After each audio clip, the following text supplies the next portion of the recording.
السلام علیکم ورحمۃ اللہ وبرکاتہ۔ بسم اللہ الرحمن الرحیم۔ قوله وقفا على جمیع مسائلہ اجمالا۔ شارح نے قطبی میں یہ بیان فرمایا تھا کہ علم کا شروع کرنا اس کی تعریف پر اس لیے موقوف ہے کہ جو انسان شروع کرنے سے پہلے اس علم کی تعریف کو جان لے گا تو اس انسان کو اس علم میں بصیرت حاصل ہو جائے گی۔ اس بصیرت کی تفصیل کی تھی اس بات سے کہ انسان جو علم کو شروع کرنے سے پہلے اس کی تعریف بالرسم کو جان لے گا تو وہ اس علم کے تمام مسائل پر اجمالاً واقف ہو جائے گا۔ تو علم کی تعریف بالرسم کو جاننے کے بعد انسان تمام مسائل پر اجمالاً واقف ہو جائے گا۔ یہ علامہ قطب الدین رازی نے کتاب قطبی میں بیان فرمایا تھا۔ معترض یہ اعتراض کرتا ہے کہ آپ تو یہ کہہ رہے ہیں کہ انسان صرف تعریف بالرسم کو جاننے کے بعد تمام مسائل پر اجمالاً واقف ہو جائے گا، حالانکہ ہم دیکھتے ہیں کہ انسان تمام مسائل کو کیوں نہ جان لے تب بھی وہ تمام مسائل پر اجمالاً واقف نہیں ہوتا ہے۔ بسا اوقات ایسا ہوتا ہے کہ انسان پوری کتاب پڑھ چکا ہے، اس پوری کتاب میں تمام مسائل کو پڑھ چکا ہے ایک فن کے تعلق سے، لیکن بہت سارے مسائل اس کے ذہن میں نہیں رہتے، اور سارے مسائل کا اس کے ذہن سے ذہول ہو جاتا ہے۔ تو جب تمام مسائل کو جاننے کے بعد انسان کی واقفیت تمام مسائل پر نہیں ہوتی ہے تو آپ نے یہ کیسے دعویٰ کر دیا کہ صرف تعریف بالرسم کو جاننے کے بعد تمام مسائل پر اجمالاً واقفیت حاصل ہو جائے گی؟ تو علامہ امیر اسی واقفیت کے تعلق سے وضاحت کرتے ہوئے فرماتے ہیں کہ علامہ قطب الدین رازی کا یہ کہنا کہ تعریف بالرسم کو جاننے کے بعد اس کے تمام مسائل پر جو اجمالاً واقفیت حاصل ہو جائے گی تو اس سے مراد یہ ہے کہ انسان کے لیے ایک مقدمہ کلیہ حاصل ہو جائے گا، انسان کو ایک خاصہ حاصل ہو جائے گا، جس مقدمہ کلیہ اور جس خاصے کے ذریعے سے وہ انسان اس علم کے مسائل کو جان لے گا جب اس علم کے مسائل اس کے سامنے پیش کیے جائیں گے۔ تو اس مقدمہ کلیہ اور اس علم کے خاصے کو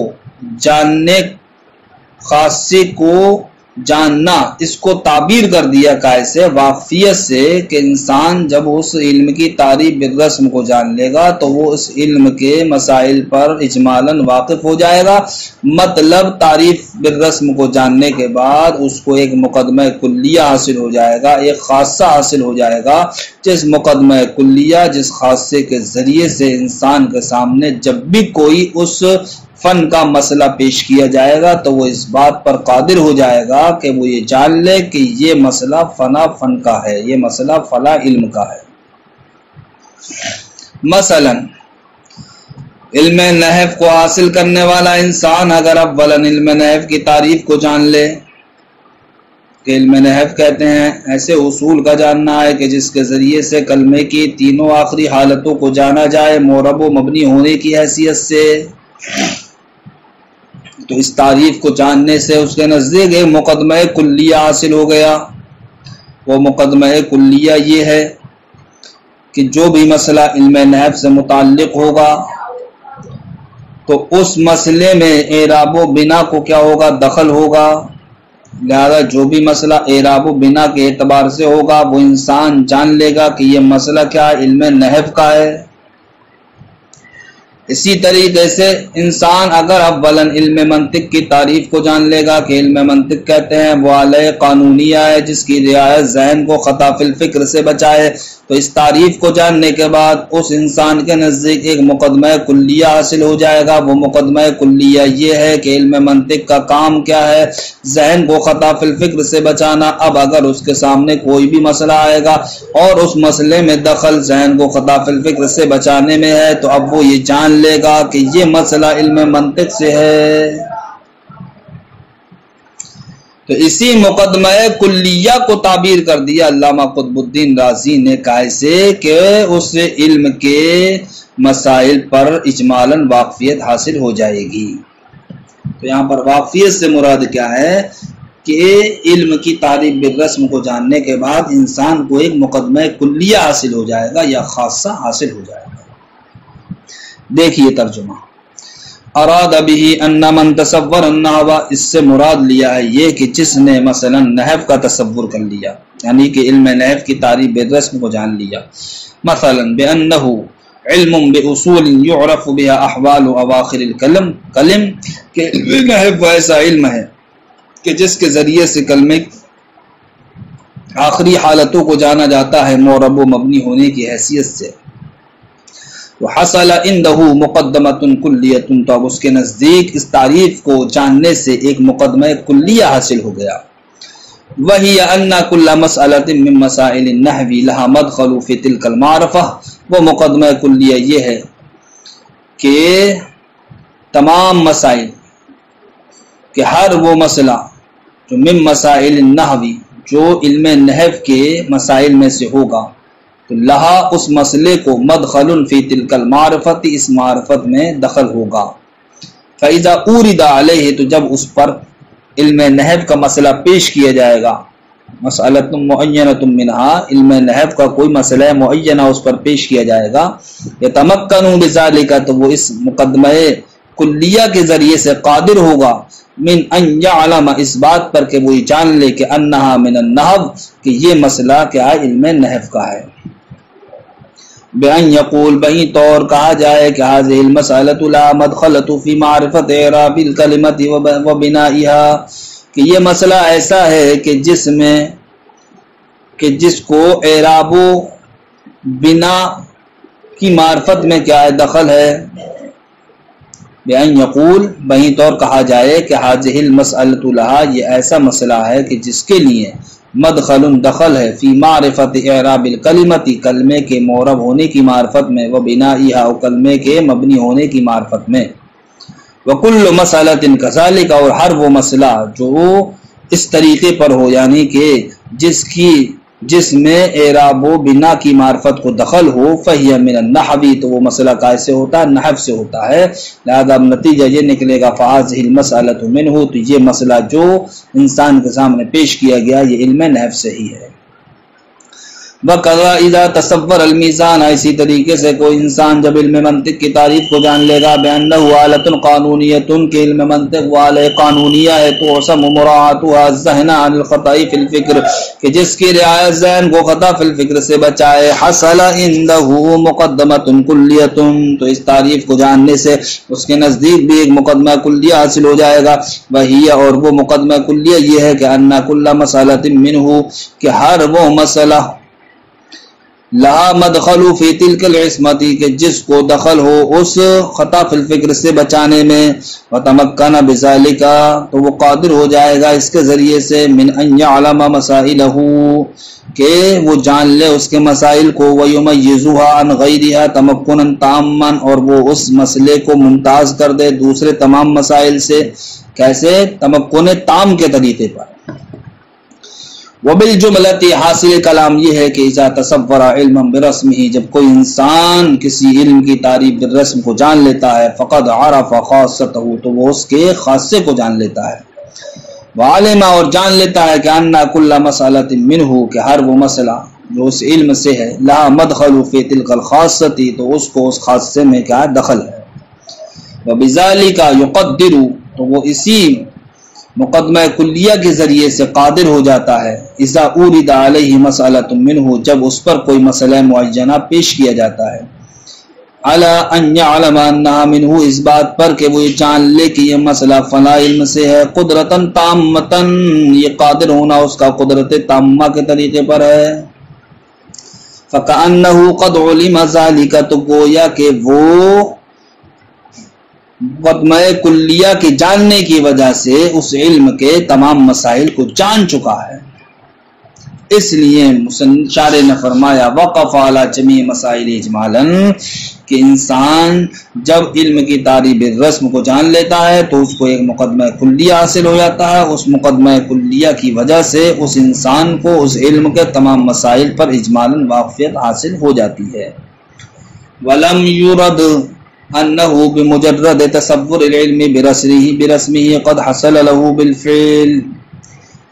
اور شارح نے یہاں پر مراد یہ نہیں لیا ہے کہ اس علم کی تعریف بالرسم کو محض جاننے سے اس کے لیے علم کے تمام مسائل بالفعل حاصل ہو جاتے ہیں.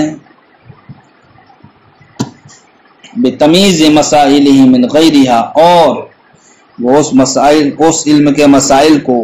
دوسروں سے کیا کر لیتا ہے، وہ ممتاز کر لیتا ہے. یہ مراد نہیں لیا ہے، یعنی کہ بالفعل مراد نہیں لیا ہے کہ بالفعل علم کی تعریب الرسم کو جاننے سے واقفیت تمام مسائل پر حاصل ہو جاتی ہے، ایسا مراد نہیں لیا ہے.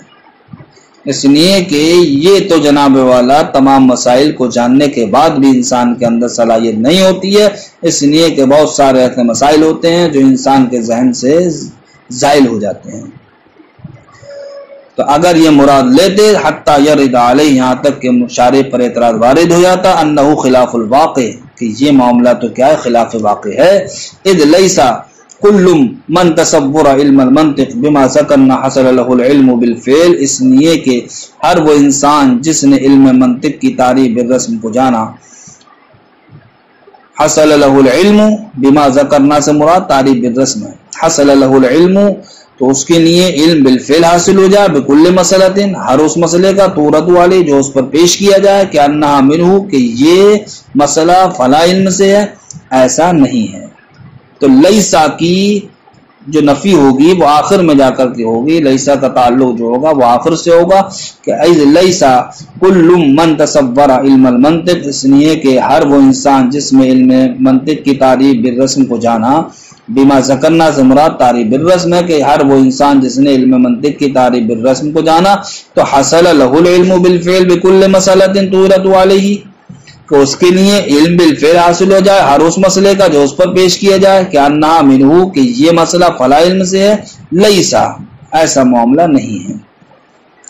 اس لیے جناب والا وقف علی جمیع مسائل اجمالاً سے یہ مراد لینا کہ اس انسان کو اس علم کی تعریف بالرسم جاننے کے بعد اس کے تمام مسائل پر واقفیت اجمالاً بالفعل حاصل ہو جاتی ہے. تو یہ اجمالاً بالفعل مراد لینا یہ درست نہیں ہے، بلکہ مراد یہ لے جائے گی یہاں پر کہ کسی بھی علم کی تعریف بالرسم کو جاننے سے ایک مقدمہ کلیہ حاصل ہو جاتا ہے، یا ایک خاصہ حاصل ہو جاتا ہے، جس مقدمہ کلیہ یا جس خاصے کے ذریعے سے انسان اس بات پر قادر ہو جاتا ہے کہ وہ یہ جان لے کہ جب بھی اس علم کا مسئلہ اس کے سامنے پیش کیا جائے گا تو وہ جان لے گا کہ یہ مسئلہ فلاں علم سے تعلق رکھتا ہے. قولہ لکان طلبہ عبثا، شارح کا قول علم کا شروع کرنا غرض و غایت پر اس لیے موقوف ہے کہ اگر انسان غرض و غایت کو جانے بغیر علم کو طلب کرے گا تو اس علم کو طلب کرنا یہ کیا ہو جائے گا، عبث ہو جائے گا، عبث. غرض و غایت سے مراد ہے یہاں پر فائدہ. غرض و غایت سے مراد کیا ہے صاحب؟ فائدہ. سب سے پہلے آپ عبث کی تعریف کو ذہن نشین کریں کہ عبث کس کو کہتے ہیں. تو عبث کہتے ہیں ارتکاب فعل بلا فائدۃ، کہ ایسے فعل کا ارتکاب کرنا جو فعل بغیر کسی فائدے کے ہو، تو اس فعل کا ارتکاب کا کہلاتا ہے، یہ عبث کہلاتا ہے. اب کسی بھی علم کو شروع کرنے سے پہلے اس کی غرض و غایت یعنی کہ فائدے کو جاننا کیوں ضروری ہے؟ اس لیے ضروری ہے کہ علم کو شروع کرنا یہ کیا ہے؟ فعل اختیاری ہے. علم کو شروع کرنا یہ فعل اختیاری ہے، اور قاعدہ ہے کہ ہر فعل اختیاری کا صدور کسی نہ کسی فائدے کے بعد ہوتا ہے. ہر فعل اختیاری کا صدور کسی نہ کسی فائدے کے بعد ہوتا ہے. اس لیے جناب والا علم کو شروع کرنے سے پہلے اس علم کی غرض و غایت یعنی کہ اس کا فائدہ جاننا ضروری ہے. اب فائدے کی جناب والا تین قسمیں ہیں. ایک فائدہ کہلاتا ہے فائدہ تمہ، اور ایک فائدہ ہوتا ہے فائدہ معتد بہا، اور ایک فائدہ ہوتا ہے کہ ایسا فائدہ کہ وہ اس علم پر مرتب بھی ہوتا ہو۔ تو فائدے کی 3 قسمیں ہیں، ایک فائدہ تمہ، اور دوسرا فائدہ معتبہ، اور تیسرا وہ فائدہ اس علم پر مرتب بھی ہوتا ہو۔ تو اب یہاں علامہ میر اس بات کو آپ کے سامنے اجاگر کریں گے کہ کس فائدے کو جانے بغیر علم کا شروع کرنا عبث ہے، کس فائدے کو جانے بغیر علم کا شروع کرنا کیا ہے، عبث ہے۔ تو فرماتے ہیں کہ فائدہ تمہ یہ ایسا فائدہ ہے کہ اس پر علم کا شروع کرنا تو موقوف تام کے درجے کی حیثیت رکھتا ہے، اس لیے کہ اگر انسان فائدہ تمہ کو نہ جانے علم کو شروع کرنے سے پہلے، تو اب اس علم کو شروع کرنا اس انسان کے لیے کیا ہو جائے گا، محال ہو جائے گا۔ فائدہ تمہ کا مطلب یہ ہے کہ کوئی بھی فائدہ ہو، کیسا بھی فائدہ ہو، کچھ نہ کچھ اس کو فائدہ جاننا چاہیے علم کو شروع کرنے سے پہلے۔ اگر اس نے ہلکا پھلکا بھی فائدہ نہیں جانا تو اب اس علم کا شروع کرنا اس کے لیے کیا ہو جائے گا، محال ہو جائے گا۔ تو فائدہ تمہ کا درجہ یہاں پر کیا ہے، موقوف علیہ تام کی حیثیت سے ہے کہ جناب والا علم کا شروع کرنا جو فائدہ تمہ پر موقوف ہے وہ اس لیے ہے کہ اس کے بغیر انسان علم کو شروع ہی نہیں کر سکتا۔ رہا فائدہ معتبہ، تو فائدہ معتبہ پر علم کا شروع کرنا اس لیے موقوف ہے کہ اگر وہ فائدہ ایسا نہیں ہے کہ جس پر بھروسہ کیا جائے تو اب اس علم کو حاصل کرنا کہ جو علم فائدہ معتبہ نہیں رکھتا، تو فائدہ معتبہ پر علم کا شروع کرنا موقوف اس لیے ہے کہ اگر انسان فائدہ معتبہ کو نہیں جانے گا تو پھر اس علم کا شروع کرنا عرف و عوام میں یہ کیا کہلائے گا، عبث شمار کہلائے گا۔ تو عبث میں اس علم کو حاصل کرنا یا اس علم کو شروع کرنا عبث نہ کہلائے، اس لیے ضروری ہوا کہ علم کو شروع کرنے والا اس علم کے فائدہ معتبہ کو بھی جانے۔ تیسری قسم فائدے کی تھی کہ وہ فائدہ ایسا فائدہ ہو کہ وہ اس علم پر مرتب بھی ہوتا ہو۔ اس فائدے پر علم کا شروع کرنا موقوف کیوں ہے، اس لیے ہے کہ اگر انسان اس فائدے کو نہیں جانے گا تو جو انسان علم کو شروع کر رہا ہے تو اس انسان کی اپنی ہی نظر میں اس علم کو طلب کرنا یہ عبث ہو جائے گا۔ اس لیے عبث ہو جائے گا کہ جس فائدے کو اس نے جانا اب وہ فائدہ اس علم پر مرتب ہی نہیں ہو رہا ہے، تو اس فائدے اور علم کے درمیان کوئی مناسبت نہیں ہوگی۔ جب مناسبت نہیں ہوگی تو اب اس انسان کا جس نے فائدے کو جانا اس علم کو حاصل کرنے میں نہ ہی تو اس کو رغبت رہے گی اور نہ ہی اس علم کو حاصل کرنے میں کوئی شوق پیدا ہوگا۔ لیکن جب جناب والا ایسے فائدے کو وہ جان لے گا جو اس علم پر مرتب بھی ہوتا ہے، تب ایسی صورت میں اس کی جہاں لگن بڑھ جائے گی اس علم کو حاصل کرنے میں، وہیں اس کا شوق بھی اس علم کو حاصل کرنے میں بڑھ جائے گا۔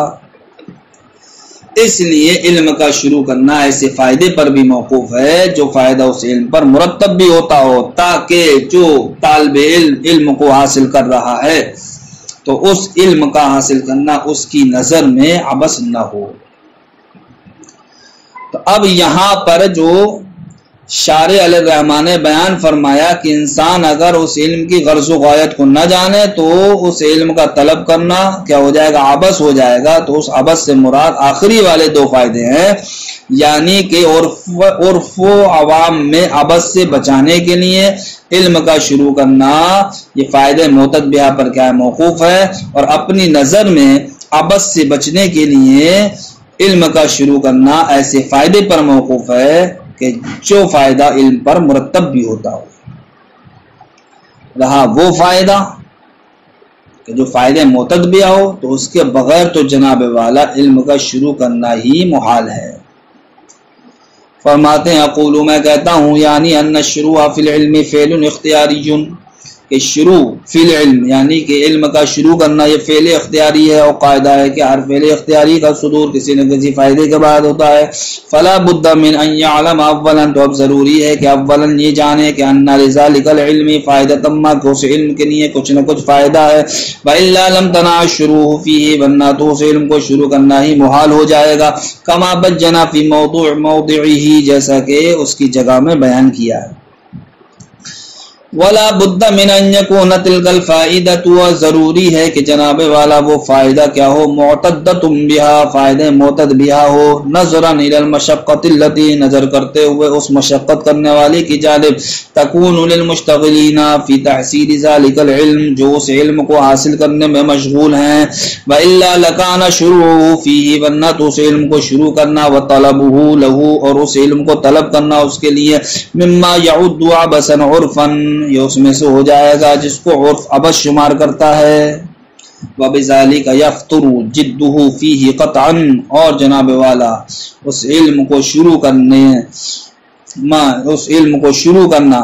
کہ جس نے اس کے فائدہ معتد بہا کو نہیں جانا، تو فائدہ معتد بہا کو جانے بغیر یفتر جدہ، اس کی کوشش اس علم میں کیا پڑ جائے گی، سست پڑ جائے گی، قطعا یقینی طور پر۔ ولا بد من ان يكون تلك الفائدة، وضروری ہے جناب والا وہ فائدہ ہی الفائدة التي تترتب على ذلك العلم، ایسا فائدہ ہو جو اس علم پر مرتب بھی ہوتا ہو، اذ لو لم تكن اياها، اس لیے کہ اگر وہ فائدہ ایسا نہیں ہوگا، لربما زال اعتقاده بعد الشروع فيه، تو بسا اوقات ایسا ہوتا ہے کہ طالب علم کا اعتقاد علم کو شروع کرنے کے بعد زائل ہو جاتا ہے، لعدم المناسبۃ بینہما، ان دونوں کے درمیان مناسبت نہ ہونے کی وجہ سے، یعنی کہ جب فائدہ اس علم پر مرتب ہی نہیں ہو رہا ہے، یعنی کہ اس فائدے کے تحت وہ علم ہے ہی نہیں، تو اب فائدہ اور علم میں کوئی مناسبت نہیں رہے گی، فیسیر سعیہ فی طلبہ عبثا فی نظرہ، تب ایسی صورت میں اس کی کوشش اس علم کو طلب کرنے میں اپنی ہی نظر میں کیا ہو جائے گی، عبث ہو جائے گی۔ واما اذا علم الفائدۃ المعتد بها المرتبۃ علیہا، لیکن جب طالب علم اس فائدے کو جان لے جو فائدہ معتد بها ہو، اور وہ فائدہ اس علم پر مرتب بھی ہوتا ہو، فإنه يكمل رغبته فيه، تب ایسی صورت میں اس کی رغبت کیا ہو جاتی ہے، اس علم کو شروع کرنے میں مکمل ہو جاتی ہے، ويبالغ في تحصيله كما هو حقه، اور اس علم کو حاصل کرنے میں انتہائی وہ کوشش کرتا ہے جیسا کہ حق ہے، ويزداد ذلك الاعتقاد، اور اس کا اعتقاد کیا ہو جاتا ہے، بڑھ جاتا ہے، بعد الشروع، علم کو شروع کرنے کے بعد، بواسطۃ مناسبۃ مسائلہ لتلک الفائدۃ، اس فائدے کے اس مسائل کے مناسب ہونے کے واسطے سے۔ حاصل کلام یہ ہے کہ علم کا شروع کرنا جو غرض و غایت پر موقوف ہے، وہ اس لیے ہے کہ اگر غرض و غایت کو نہیں جانے گا تو اس علم کا شروع کرنا اس کے لیے کیا ہو جائے گا، عبث ہو جائے گا۔ تو یہ عبث کن صورتوں میں ہوگا، دو صورتوں میں ہوگا، اس لیے کہ فائدے کی کیا ہے، تین قسمیں ہیں۔ فائدہ تمہ کی صورت میں عبث نہیں بلکہ علم کا شروع کرنا ہی محال ہو جائے گا، اور رہا وہ فائدہ معتد بہا ہو، تو اس فائدے پر علم کا شروع کرنا موقوف ہے تاکہ عرف میں اس علم کو شروع کرنا عبث نہ ہو، اور وہ فائدہ اس علم پر مرتب بھی ہوتا ہو، تو ایسے فائدے پر علم کا شروع کرنا موقوف اس لیے کہ تاکہ خود طالب علم کی نظر میں وہ علم کا حاصل کرنا، علم کا شروع کرنا عبث نہ ہو جائے۔ السلام علیکم ورحمۃ اللہ وبرکاتہ۔